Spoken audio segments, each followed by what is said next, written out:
Hey y'all, I'm very excited as a Gen Xer and as a sports ball watcher and an Atlanta Braves fan uh, and somebody who remembers the John Rocker controversy from 1999. So excited to see that Sam Hyde is hosting John Rocker on his show.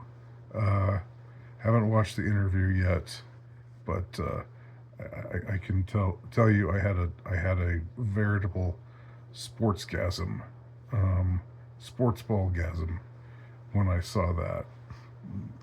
What an incredible pairing! Um, and why hasn't it happened before now? But better late than never. You know, perfect perfect guest for Sam to have on his show. Uh, if you want to know who John Rocker was, if you don't know, or if you just think sports is gay and you don't care, well, you might make an exception with John Rocker. John Rocker was a relief pitcher for the Atlanta Braves. He threw really hard. He was a lefty. He had some control issues, but the most interesting thing about him was uh, that I believe it was late 1999, after the Braves had just played the Mets, um, had beaten the Mets and then lost to the Yankees in the World Series. So they gone straight up against two New York teams, and John Rocker was uh, the subject of this hack piece, um,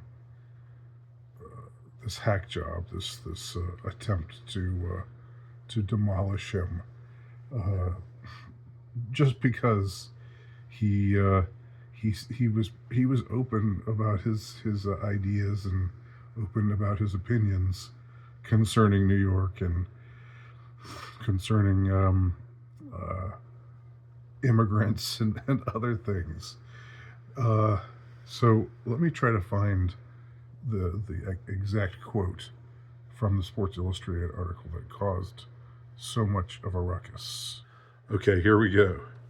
This was in Sports Illustrated, a Sports Illustrated profile of John Rocker the year after the Braves made it to the World Series and beat the Mets, but then lost to the Yankees. When asked if he'd ever play for the Mets or the Yankees, Rocker said, "I'd retire first. It's the most hectic, nerve-wracking city. Imagine having to take the number 7 train to the ballpark, looking like you're riding through Beirut, next to some kid with purple hair, next to some queer with AIDS, next to some dude who just got out of jail for the 4th time, right next to some 20-year-old mom with 4 kids. It's depressing. The biggest thing I don't like about New York are all the foreigners. You can walk an entire block in Times Square and not hear anybody speaking English. Asians and Koreans and Vietnamese and Indians and Russians and Spanish people and everything up there. How the hell do they get in this country?" That's, uh, now the thing is, back when he was quoted as saying this, and he said this to he was being real. He said this right to a Sports Illustrated reporter. He wasn't putting on airs. He wasn't pretending to be something he wasn't. Uh, he wasn't deciding to tone it down. He was telling him how he really felt about the idea of having to play in New York City and ride the number 7 train every day. Um, uh, Back then, people didn't say, "Oh," we didn't say, "Damn man, based." I mean, that's the way people, a lot of people, not everybody, of course, but that's the people hear you say stuff like that today, and they say, "Hey, you're based, man. You're based, and based is something is a good thing. It's a compliment uh, to those who use it.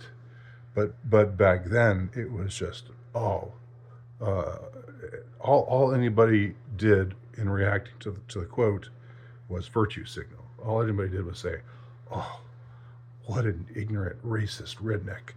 Uh, what a son of a bitch! What a shithead!" You know, uh, what an ignoramus. You know, when actually what he was saying was, you know, I mean, have you been to New York? Have you been to New York City? Have you ridden the number 7 train in New York City? Have you walked around Times Square and heard uh, the languages that are spoken by the people there? Where is he wrong? This was, and again, this was in 1999. You know, like it or hate it, you know, it's or however you feel about it, he was spitting facts. But of course, it was there's never really been a story like this in sports before or since, I don't think, where a single athlete was ganged up on in this way, you know, just by everybody, by all right-minded people, all the self-righteous, virtue signaling types of people. Um, and I think he was even suspended for a time the following year.